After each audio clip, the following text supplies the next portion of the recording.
Bueno, buenas tardes. Lo primero, barkatu por no dar la charla en euskera, pero es que yo soy de un pueblo de Valencia y resulta que allí las TZs y tal la pronunciamos como los bilbaínos. Entonces, que no sea donostiarra, vale, pero que confundáis con un vizcaíno, por ahí no paso. Así que bueno, gracias por la introducción y gracias por la invitación al evento Ciencia Jotdown de IPC.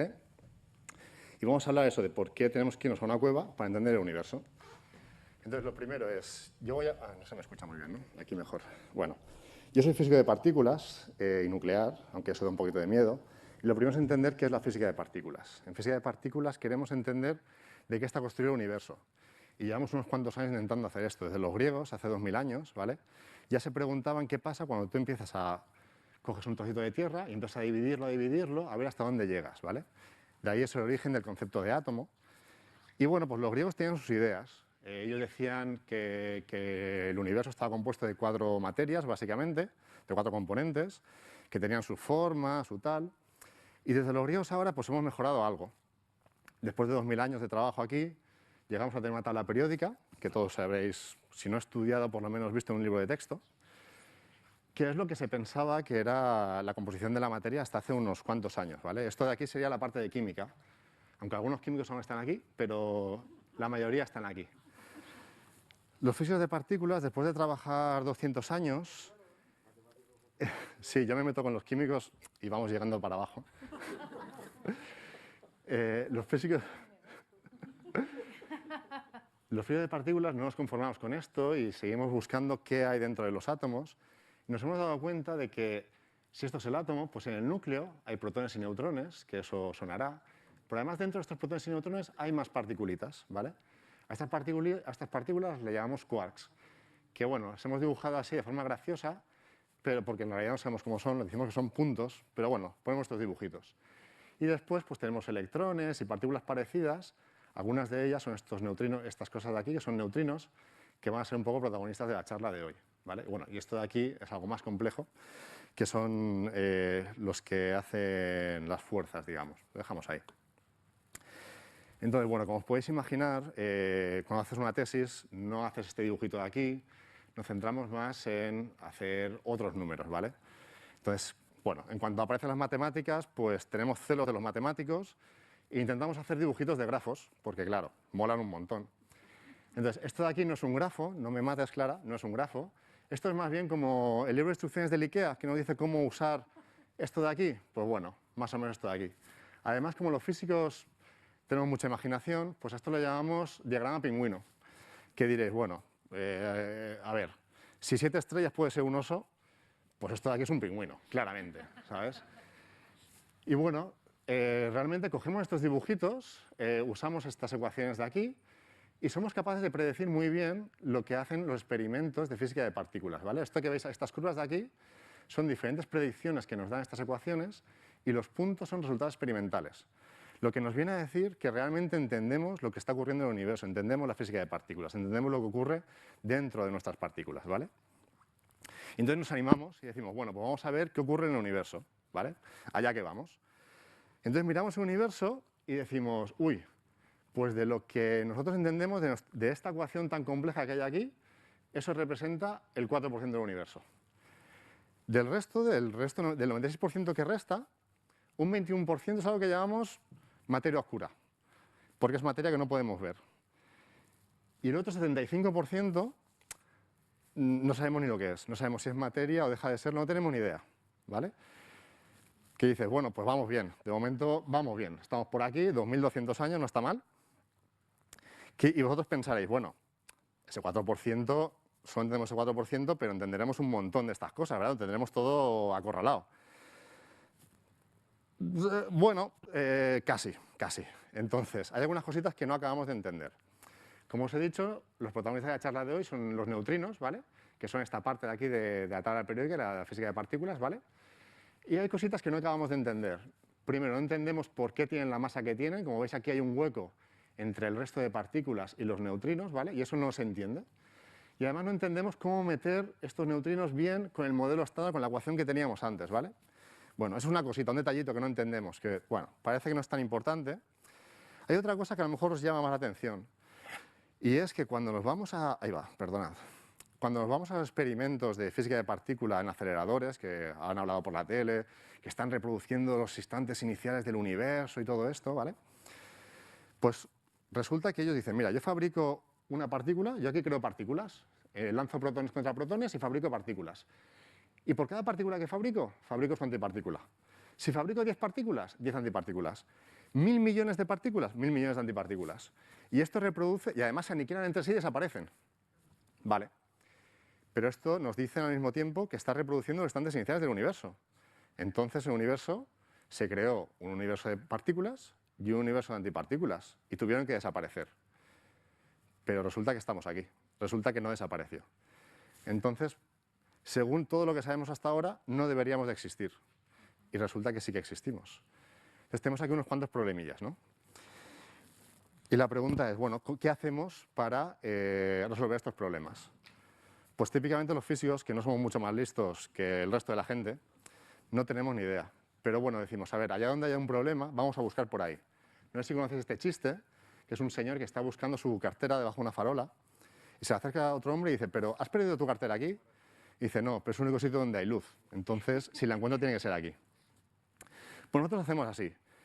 No tenemos ni idea de dónde buscar. Pero como hay cositas que no acaban de funcionar, como por ejemplo los neutrinos, pues vamos a ver si entendemos estos neutrinos y con eso conseguimos explicar el origen del universo. Entonces, los neutrinos, ¿qué son los neutrinos? Los neutrinos son unas partículas que básicamente no interactúan con nada. De hecho, no tienen carga eléctrica, tienen masa prácticamente cero, y para detectarlos hemos tenido que construir esto que veis aquí, que no se ve muy bien, pero aquí serían unas personitas, ¿vale? Para que os hagáis una idea. Esto es una especie de piscina que mide 40 por 40 metros y la llenamos de agua. Y esto de aquí son ojos, como el que os va a enseñar el director de Canfranc en unos momentos, que nos sirven para ver la luz que se genera en este agua, ¿vale? Pues nosotros necesitamos construir estos detectores enormes para poder ver unos poquitos neutrinos. Y con esto, entendiendo estas partículas, queremos entender el universo. Bueno, estas partículas, como os digo, son bastante especiales. En particular, al no tener carga, una de las cosas que se preguntó este señor de aquí, que se llama Majorana, hace unos 100 años ahora, bueno, 90 y muchos, es qué pasa cuando hacemos el cambio de carga, ¿vale? Si yo tengo un electrón, por ejemplo, y lo cambio de carga, pues eso es fácil. Tiene carga negativa, pasa a carga positiva, ¿vale? Ahora yo tengo un neutrino que no tiene carga, y yo os digo, voy a crear el antineutrino. Pues nosotros los físicos, ¿qué hacemos? Le ponemos una rayeta encima y decimos que es el antineutrino. Pero ¿cuál es la diferencia real entre esta partícula y esta? Pues no mucha, no parece que haya mucha cosa. Entonces Majorana dijo, bueno, ¿qué si en realidad el neutrino y el antineutrino son la misma cosa? Y esto de aquí sería lo que llamamos hoy en día una partícula de Majorana, ¿vale? Esto tendría la ventaja de que podríamos coger una partícula que es un neutrino, otra partícula que es el neutrino, y se podrían aniquilar entre sí. Entonces, esto que ocurre en los aceleradores de partículas podría romperse. Esta simetría entre materia y antimateria podría romperse. Y tendríamos una forma de hacer que el universo siga existiendo, ¿vale? Entonces, ahora, esto es súper emocionante, ¿vale? Vamos a ver cómo demostramos que el neutrino es su propia antipartícula.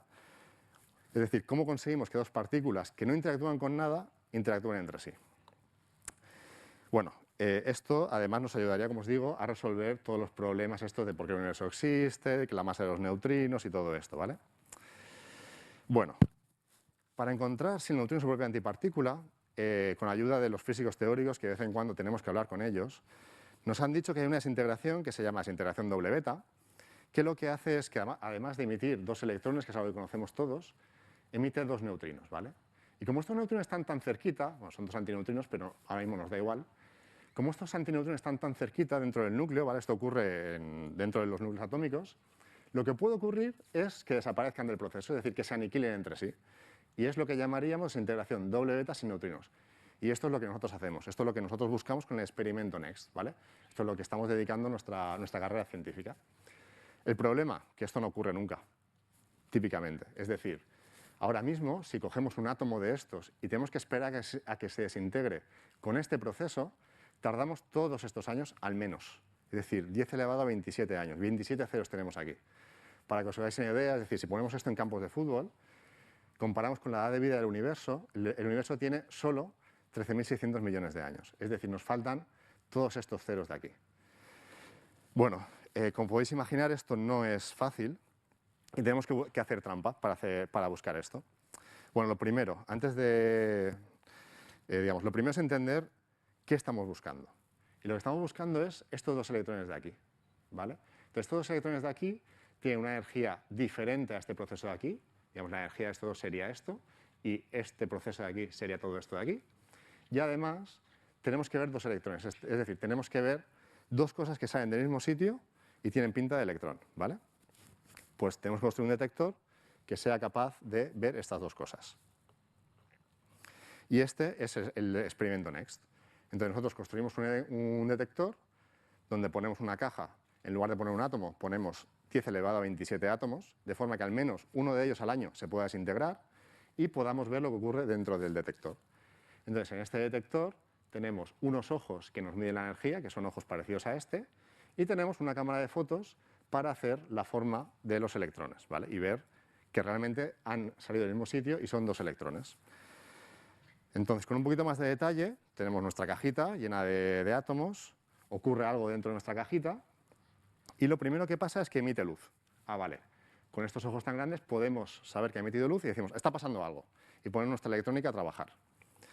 Después, estos electrones que se han producido aquí, los movemos hacia un sitio donde amplificamos la señal. Y aquí lo que tenemos que hacer es contar electrones, contar digamos, por dónde ha pasado el electrón inicial.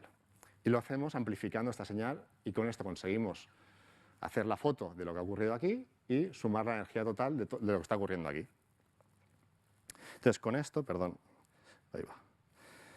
Con esto tendríamos lo que os decía antes, la capacidad de medir la energía y la capacidad de hacer fotos, ¿vale? Y dirías, ah, vale, pues es muy fácil. Pones 10 a la 27 átomos, te esperas un año y cuentas. Bueno, la realidad es que no es tan fácil porque hay un detallito, y es que el mundo es radioactivo. De hecho, cuando yo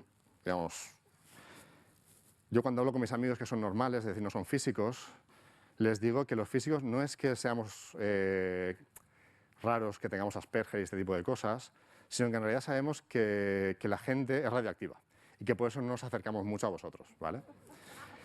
Y es así, es decir, nosotros emitimos unas 5.000 desintegraciones por segundo, pero además es que, ahora mismo están cayendo aquí rayos cósmicos que nos están bombardeando e ionizando nuestro cuerpo. Entonces, vosotros imaginad que yo pongo un detector que quiere buscar una desintegración por año y le estoy dando 15.000 desintegraciones por segundo. Es imposible. En lugar de ver esto, que es lo que tengo que ver, esto amarillo, que es lo que tengo que ver, veo toda esta montaña de cosas que me está molestando.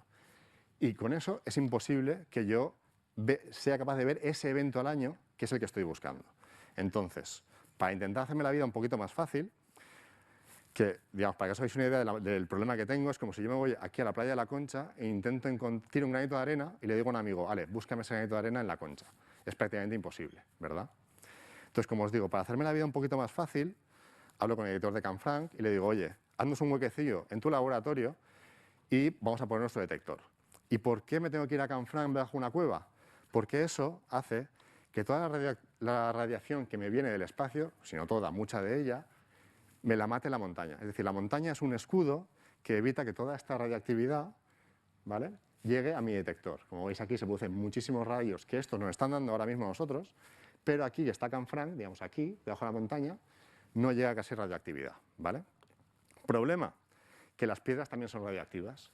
Entonces lo que tengo que hacer es ir protegiendo mi detector poco a poco con materiales cada vez más radiopuros, con menos radioactividad, de forma que al final lo que está cerquita de mi cajita con 10 a la 27 átomos sea lo más puro posible, que sería este cobre de aquí, que es cobre, digamos, que viene básicamente debajo de la mina y que por lo tanto ha estado protegido durante muchos años de toda esta radioactividad. Pues efectivamente aquí tenemos un castillo de plomo que me blinda la radioactividad de las piedras, tengo el cobre que me blinda la radioactividad del plomo y voy construyendo mi matrioska, ¿vale? Entonces, para que os hagáis una idea de cómo es esto, el director de Canfranc, tiene que comprar 40 toneladas de cobre, pero además tiene que decirle al mecánico, no me metas isótopos. Nosotros tenemos que ir a negociar con este señor de aquí, que es el encargado de forjar el cobre, y decirle, si eso está muy bien, la forja está muy bien, pero no me lo contamines con isótopos radioactivos porque me lo vas a molestar y no voy a encontrar el neutrino y no sé qué. Bueno, pues la cara de este señor os podéis imaginar que que es complicado. Pero bueno, lo conseguimos y efectivamente fabricamos nuestros platos de cobre, fabricamos nuestras barras de cobre y con eso, trabajando mucho con todos los materiales que estamos poniendo en nuestro detector, conseguimos montar el detector que está ahora mismo operando en Canfranc, o que ha estado operando en Canfranc hasta este verano. Como veis, estas caras son después de haber construido el detector, antes no hacen esa cara, antes no les damos bocatas, pero bueno, al final tenemos el detector funcionando, nos lo pasamos bien y efectivamente el detector funciona durante unos cuantos años y conseguimos medir todo esto. Esto, para que os hagáis una idea, es el ruido, es decir, es lo que nos molesta. Y aún así, a pesar del cobre, a pesar de todo, seguimos teniendo todo esto. Y por eso tenemos que seguir trabajando intentando mejorar la radioactividad, la cantidad de masa que ponemos, ¿vale? Como os digo, todo ese ruido que tenemos ahí hace que esto en realidad sea muy difícil, ¿vale? Entonces, siempre estamos buscando formas de reducir este ruido, ¿vale? Entonces, hasta ahora estamos midiendo estos dos electrones de aquí, ¿verdad? Una pregunta que siempre nos hacemos es, oye, ¿podríamos medir el núcleo hijo? Es decir, nosotros tenemos un átomo de xenón que emite dos electrones y se transforma en otra cosa, se transforma en un átomo de bario. ¿Podemos medir este átomo de bario? Bueno, yo os sugiero una cosa. Cuando tengáis un problema muy difícil, aunque me duela, hablad con químicos. Entonces, efectivamente, hablando de sinergias, bueno, hace cosa de un par de años hablamos con unos químicos y surgió una idea, que la idea se basa en lo siguiente. Hay unos físicos que hace años empezaron a trabajar con una molécula de química que permitía seguir iones en procesos biológicos. Y entonces, claro, estos físicos trabajando en biología les tuvieron que dar el premio Nobel en química, porque no había otra forma de hacerlo. Entonces, ese premio Nobel en química lo que nos dice es que somos capaces de ver iones uno a uno, ¿vale? Efectivamente, Juanjo Gómez Cadenas, que bueno, y el otro co-spokesperson Dave Nagren, se fueron a hablar con químicos, tanto Juanjo como el otro químico, Fernando Cosillo, están en la sala, y dijeron, esto se puede hacer. Encontrar una molécula en 10 a la 27 se puede hacer. Bueno, hay que juntarse con gente que tenga confianza. Y así que lo que hicieron fue construir una molécula que efectivamente, cuando está sola, brilla en verde, pero cuando captura un ion de bario, brilla en azul. Entonces la idea es coger nuestra cajita de 10 a la 27 átomos, ponerle un plano de moléculas de estas que brillan en verde, de forma que cuando llegue este ion de bario, cambia el color y empieza a brillar en azul. Entonces, encontrar esta señal azul en todo el mar de partículas verdes, ¿vale? Entonces, ahora mismo estamos trabajando en esto. Bueno, como veis aquí, están el físico y el químico. Claramente el químico es el más elegante. Os dejo a vosotros elegir cuál de los dos es el más elegante. Pero bueno, la idea es tener este detector funcionando de forma que podamos encontrar cuál es el origen del universo, que vamos a entender los neutrinos y, por supuesto, llevarnos el premio Nobel para poder dar charlas y que nos paguen por las charlas, porque esto de trabajar es muy pesado. Pero bueno, aparte de encontrar el premio Nobel, que es un detallito, aparte de ganar el premio Nobel, que es un detallito, otra cosa interesante de este proyecto es que han surgido nuevas sinergias. En particular, esta tecnología la queremos aplicar a la detección de virus, haciendo lo mismo, es decir, teniendo moléculas que se pegan a estos virus y que brillan y que, por tanto, nos permite contar cantidades muy pequeñas de virus, ¿vale? Pero también queremos aplicar esto de vuelta a los materiales radiopuros. Es decir, uno de los elementos que nos molesta mucho es el radio y queremos saber qué cantidad de radio hay aquí. Como el radio y la molécula que nosotros queremos detectar, el bario, se parecen mucho, pues la idea es usar la misma molécula para contar esto y que lo que aprendemos aquí pueda mejorar nuestros experimentos. Así que bueno, yo no sé cómo voy de tiempo, pero ya está. Gracias.